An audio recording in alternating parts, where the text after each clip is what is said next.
studying about the time of King Ahab and how badly he messed up last week.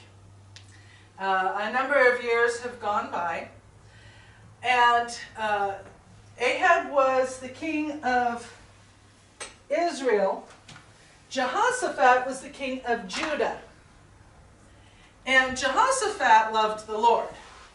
He did what he could to end the worship of false idols, and he reformed their justice system so that things were going the way they should, and justice was actually being done in their country. And because of that, God would honor and take care of him. But he wasn't always a wise man. This lesson to me is more about the stupidity of Jehoshaphat than anything. He went up to visit Ahab, because they're both kings. And he's hanging out with Ahab in the throne room. They're both sitting on thrones. I only have one king on a throne for flannel, so one of them has to stand in my flannel. But the Bible says they were both sitting on thrones. And Jehoshaphat had even arranged for Ahab's daughter to marry his son. Now, this may have been a politically expedient thing, but that meant that his son was married to the daughter of Jezebel. So that wasn't a smart thing to do. It will have repercussions later on. They're visiting, and Ahab says to Jehoshaphat, you know, there's this city that used to belong to Israel, and my neighbors took it away, and I want it back. Will you go with me to get it back? And Jehoshaphat said, sure, use my army like your army. We'll go together. But first, let's ask God what he says. You kind of should have done that before agreeing. Anyway, they called in 400 prophets. They weren't prophets of the true God. They were prophets of Baal. And those 400 prophets said, yes, go attack and take the city back, because God's on your side and you're going to win. One guy even made some horns out of iron and said, you're going to use these to destroy your enemy. And they went on and on and on. And Jehoshaphat said, okay, that all sounds really good, but is there a prophet of the actual I am here that we can talk to? And Ahab said, well, there's one. I don't like him. Every time he prophesies something bad to me, and I don't like him. And Jehoshaphat said, you know, kings shouldn't talk like that. Let's bring him. Let's hear what he has to say. We need to know what the real God says. So King Ahab sent a messenger to the prison he had this prophet locked in. The prophet's name was Micaiah, if I'm pronouncing that right. And the messenger said, all the prophets are saying good things and go conquer the city and all, so you say what they say. Micaiah said, no, I say what God says. I don't do what humans tell me. I do what God tells me. So they got up in front of the king. I'll even put a flannel up.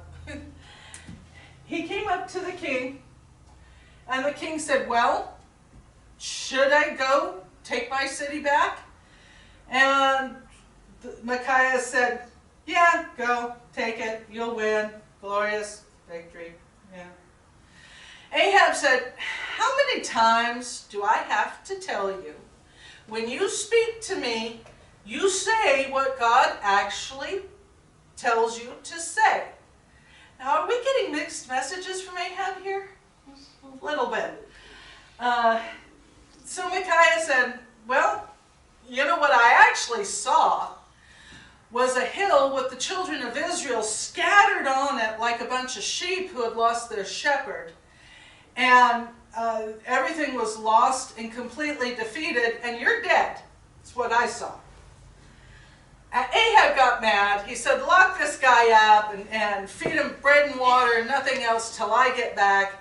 Micaiah said, if you come back, then I'm not a prophet of God, because it was a clear picture. You're not coming back. So they got their armies ready to go attack and take their city back. And Ahab said, I have a great idea. Jehoshaphat, you stay dressed up like a king. I'll put on common soldier clothes, and we'll go out to battle. And Jehoshaphat did it. He was not, that doesn't strike me as intelligent. Hey, Jehoshaphat, you be the target for everyone to aim for. I'm going to hide. They went out to battle. Wouldn't people aim for the king Uh-huh. in the country? Uh-huh. So wouldn't dressing as a soldier kind of be better? Uh-huh. Okay. That's why Jehoshaphat wasn't the smart one. The king of the enemies had told his soldiers, don't bother fighting with anybody but the king of Israel, because he's the one I want. So they looked out at the battlefield, the enemy coming at them. They see this king over here. They go and attack him. Jehoshaphat gets panicked.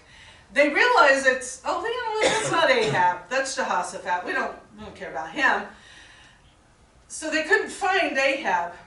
But a soldier from the enemy shot an arrow in the air just at random.